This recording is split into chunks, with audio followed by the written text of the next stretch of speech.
आज मैं सुनाने वाला हूं दनौते गांव की उस रात की कहानी जो तीन दोस्तों की जिंदगी की सबसे खौफनाक रात बन गई। तो चलिए इस कहानी की गहराई में चलते हैं और देखते हैं कि आखिर होता क्या है जब एक छोटी सी हिम्मत जिंदगी की सबसे बड़ी और सबसे डरावनी गलती बन जाती है। तो हमारी ये कहानी शुरू होती है एक ठंडी, अंधेरी और लगातार हो रही बारिश की रात से। जगह थी दनौती गांव, शहर से काफी दूर, एक बिल्कुल शांत इलाका।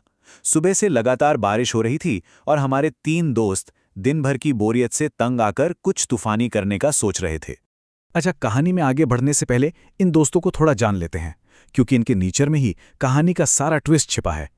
एक तरफ था ललित, जो थोड़ा डरपोक किस्म का था और हर चीज से, खासकर भूतों से, घबराता था। और दूसरी तरफ था विनय, जो हमेशा कुछ एडवेंचरस करने के लिए तैयार रहता था। और बस विनय के सी एडवेंचर वाले कीड़े ने उस रात के खौफनाक सफर की नींव रख दी। उसने अपने दोस्तों से कहा, यार इस ठंडी रात में नाव लेकर मछली पकड़ने चलें क्या? सब लोग इस आइडिया पे तैयार तो हो गए और तैयारी में भी लग गए, पर उन्हें क्या पता था कि आगे एक ऐसी वार्निंग उनका इंतजार कर रही थी जिसे इग्नोर करना उन्हें बहुत बहुत भारी पड़ने वाला था।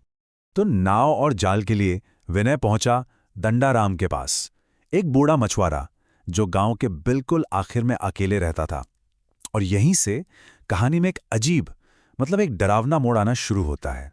दंडाराम ने उन्हें नाव और जाल तो दे दिए, पर एक चेतावनी के साथ। उसकी अनुभवी आंखों में एक अजीब सा डर था जब उसने कहा, बेटा, रात में ये शांत दिखने वाली नदी बहुत बेचैन हो जाती है। और दंडाराम ने सिर्फ चेतावनी ही नहीं दी, बल्कि उन्हें बचाने के लिए एक काला धागा भी दिया और ये भी कहा कि सुबह होने तक इसे अपनी कलाई से कोई नहीं उतारेगा। लेकिन जैसा कि अक्सर होता है ना, ग्रुप में एक दोस्त तो ऐसा होता ही है जो इन सब बातों को मजाक में उड़ा देता है। तीसरा दोस्त सार्थक हंसते हुए बोला, अरे ये सब तो लोगों का अंधविश्वास है। उन्होंने वो धागा ले तो लिया, पर दिल में उसकी कोई कदर नहीं की। और शायद यही उनकी सबसे बड़ी भूल थी। अब हम कहानी के उस हिस्से की तरफ बढ़ रहे हैं जहां दोस्तों का मजाक एक भयानक चीख में बदलने वाला था। घंटों बीत गए लेकिन जाल में कुछ नहीं फंसा। अब सब फ्रस्ट्रेट हो रहे थे और बस इसी फ्रस्ट्रेशन में उन्होंने वो फैसला कर लिया जो उन्हें कभी नहीं करना चाहिए था। उन्होंने नाव उस तरफ मोड़ दी जिसका नाम लेते हुए भी गांव वाले डरते थे, शमशान घाट। जैसे जैसे वो घाट के करीब पहुंचे ना, हवा एकदम भारी होने लगी।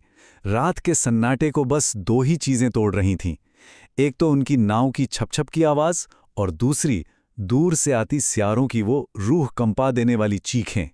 हर तरफ बस घना डरावना अंधेरा। सार्थक ने हिम्मत करके एक बार फिर नदी में जाल फेंका। इस बार जाल भारी लगा। उन्हें लगा कोई बड़ी मछली हाथ लगी है। सब खुश हो गए। लेकिन जब उसने जाल खींचा तो उसमें क्या था? जाल में मछली नहीं थी। जाल में एक लड़की का कटा हुआ सिर था। आंखें खुली की खुली, बाल पानी में तैर रहे थे। ये देखते ही तीनों दोस्तों के तो जैसे होश ही उड़ गए। वो डर से एकदम पत्थर बन गए। और तभी उन्हें एक फुसफुसाहट सुनाई दी। नदी के किनारे एक बिना सिर वाली परछाई खड़ी थी जो कह रही थी, मेरा सिर मुझे वापस दे। उस खौफनाक मंजर के बाद आखिर हुआ क्या, और कौन थी वो बिना सिर वाली आत्मा? वो नजारा देखते ही तीनों के होश उड़ गए। उन्होंने एक पल भी नहीं सोचा, बस अपनी जान बचाने के लिए नाव से नदी में कूद पड़े और पागलों की तरह तैरकर किसी तरह किनारे पहुंचे। वो बस भागते रहे जब तक उन्हें दूर एक घर में एक छोटी सी रोशनी नहीं दिखी, एक उम्मीद की किरण।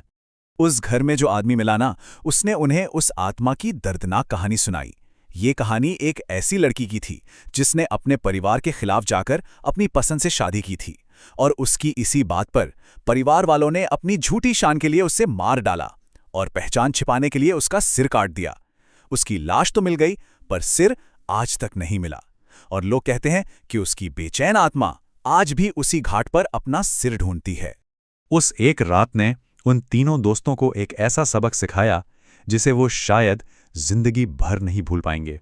वो रात तो वो किसी तरह बच गए, लेकिन उन्होंने कसम खा ली कि वो फिर कभी भी रात के अंधेरे में अपनी हिम्मत नहीं आजमाएंगे, खासकर उस नदी के पास तो बिल्कुल नहीं।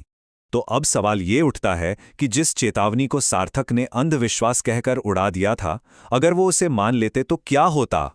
सोचिए, अगर कोई अंधविश्वास किसी की जान बचा सकता है तो क्या वो वाकई में सिर्फ एक अंधविश्वास है या उससे कुछ ज्यादा? इस बारे में सोचिएगा जरूर।